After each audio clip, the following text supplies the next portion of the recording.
ব্রাজিলের পরবর্তী দুই ম্যাচের সময়সূচি দেখুন।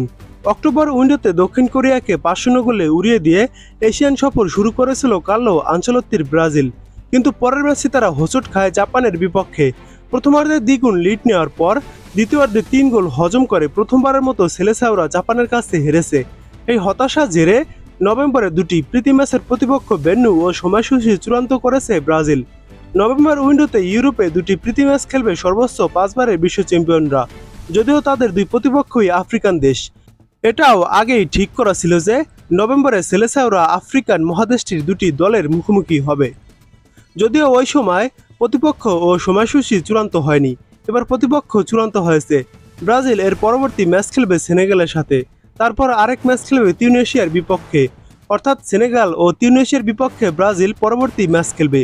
এই দুই দেশই আফ্রিকান মহাদেশের বাছাই থেকে ২০২৬ বিশ্বকাপের চূড়ান্ত পর্ব নিশ্চিত করেছে। গতকাল বৃহস্পতিবার ব্রাজিল ফুটবল ফেডারেশন সিবিএফ জানিয়েছে ১৫ই নভেম্বর লন্ডনের এমিরেটস স্টেডিয়ামে সেনেগালের বিপক্ষে খেলবে ব্রাজিল।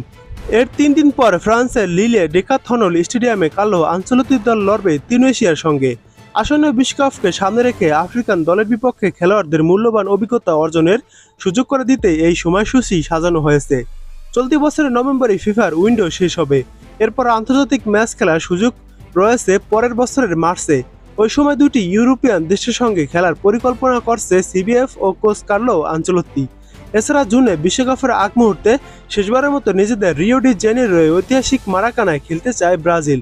স্বদেশি ফুটবল ভক্তদের সঙ্গে বন্ধন জোরদার করাই তাদের লক্ষ্য।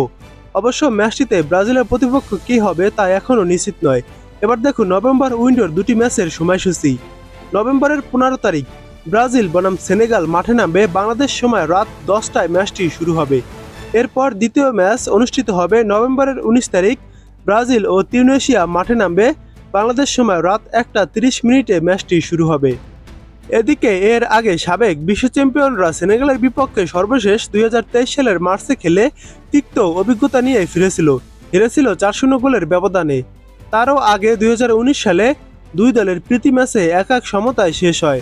তার মানে আফ্রিকান দেশটির বিপক্ষে তৃতীয় দেখায় প্রথম জয়ের লক্ষ্য থাকবে সেলেসাওদের। অন্যদিকে তিউনিসিয়ার বিপক্ষে কাতার বিশ্বকাপের প্রস্তুতি সারতে ২০২২ সালের সেপ্টেম্বরে মুখোমুখি হয়েছিল ব্রাজিল। ওই ম্যাচে তারা ৫-১ ব্যবধানে জেতে। এর আগে ১৯৭৩ সালে দুই দলের প্রীতি ম্যাচে ব্রাজিল জয় পায় ৪-১ গোলে। প্রসঙ্গত, চলতি মাসে জাপানের বিপক্ষে নেমে প্রথমবার হেরে কিছুটা ব্যাকফুটে ব্রাজিল। দলটির হেভিওয়েট কোচ কার্লো আনচেলত্তি এখনও নিজের পছন্দের সমন্বয় খুঁজছেন, ফলে বিভিন্ন পজিশনে তাকে নতুন নতুন খেলোয়াড়দের সুযোগ দিতে দেখা যাচ্ছে। বিশ্বকাপের আগে হতে যাওয়া প্রীতি ম্যাচ দেখেই সেরা খেলোয়াড়দের সমন্বয় স্কোয়াড গড়ার মনোযোগ সাবেক এই রিয়াল মাদ্রিদ কোচের। তার অধীনে এখন পর্যন্ত ৬ ম্যাচ খেলে ব্রাজিল ৩ জয় পেয়েছে, ১ ড্র ও ২টি ম্যাচ হেরেছে।